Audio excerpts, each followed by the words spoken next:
Sega's last console still to this day is remembered for its list of games and memories that it brought to its players for years to come, and it still has a pretty well-sized community of fans discussing their favorite memories about the console. The Dreamcast had a really successful start but ended with Sega's decision to focus more on software and take the system off shelves. So what could have happened that caused this? Well, let's find out. Right after the release of the Sega Saturn in North America, in 1995, rumors were already spreading that Sega was working on another new console. Rumors were said that they were working with Panasonic, 3DO, and even Lockheed Martin. Yeah, this one, on a graphics processing unit. Some presumed that this development was for an add-on, or a Saturn II console. It was only after it became clear though that the Saturn was not going to be performing to Sega's expectations that they started working on a new console altogether. Tatsuya Yamamoto of IBM was invited over to lead in this new project. It's said that Sega had to go for over 5,000 different names until Dreamcast was selected. After 3 years and around $500 million in development and advertising, the console would launch in Japan on November 27th of 1998. The entire stock of around 300,000 units would sell out by the end of the day. The Dreamcast still hasn't hit American shelves yet, and Sega of America was working hard on making a strong start for the console, aiming to launch the system with 15 games on day one.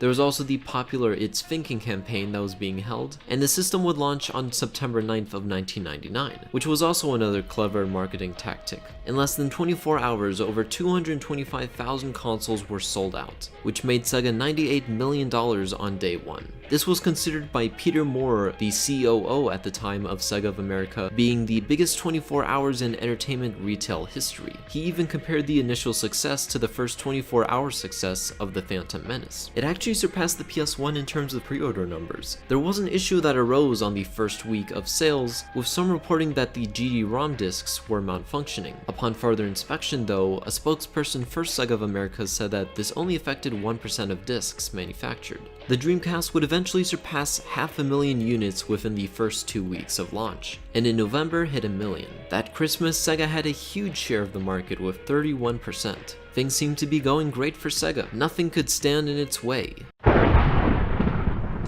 There are waiting lists and tickets just to stand in line and get a chance to buy PlayStation 2. PlayStation 2. PlayStation 2 will be the biggest thing to come along since TV was invented. Announced on March 1st of 1999, gamers were excited and anticipated for the launch of such a powerful console. It would go live on March 4th of 2000 in Japan, and in just one day alone, the PS2 made $250 million compared to the Dreamcast's $97 million. This was very clearly bad news for Sega. Dreamcast sales would start to lose momentum in Japan, while North America and Europe still stood strong with an increase of 27.4%. Later that year, Sega would launch SegaNet, an online subscription service allowing you to surf the web and send messages to friends, as well as having a growing number of games that you can play online. To try and help grow sales for the Dreamcast, Sega gave a year of free access to the online service. To better prepare for the PS2's arrival, the price for the Dreamcast was dropped to $149, as well as customers being given a free Dreamcast keyboard and 18-month subscription to SegaNet.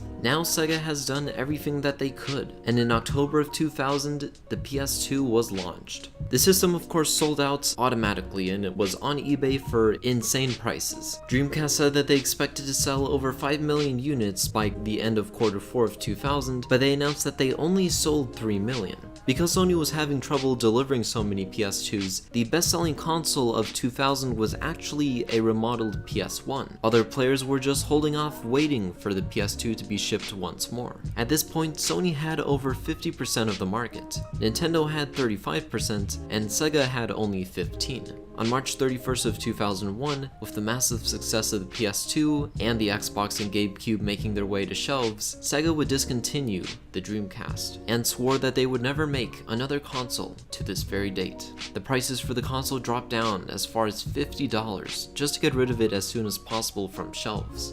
The final Dreamcast unit ever to be manufactured was hand-autographed by various heads of Sega, and was bundled with 55 different games. In total, the Dreamcast would sell only 9.13 million units worldwide in the span of 2 years, while the PS2 at the time sold 15 million in the span of just 1 year. But outside of just the PS2 being the reason, it was also because of third-party support. Even though the Dreamcast did have third-party support, there were still some big developers that decided not to develop on the Dreamcast, like Rockstar North and Squaresoft. It was said that the console was very difficult to develop for. Today, there still is a lot of love for the console, with a dedicated fan base still talking about it, with some games from it that stand out, for better or for worse. As with any huge technological advance, they've brought with them a lot of dangers to watch out for.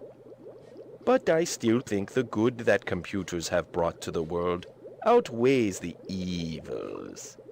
It's just important for you humans to communicate with each other and not become overly dependent on your machines. This was said in 1999. I take it back, ahead of its time. The Dreamcast is a console that came at an overwhelming time, but was still ahead of its time with its visions for an online future and its OS. But let it be known that the Dreamcast still to this day, thanks to the many fans around, the Dreamcast is still thinking. Thank you guys for watching, and I will see you in the next one.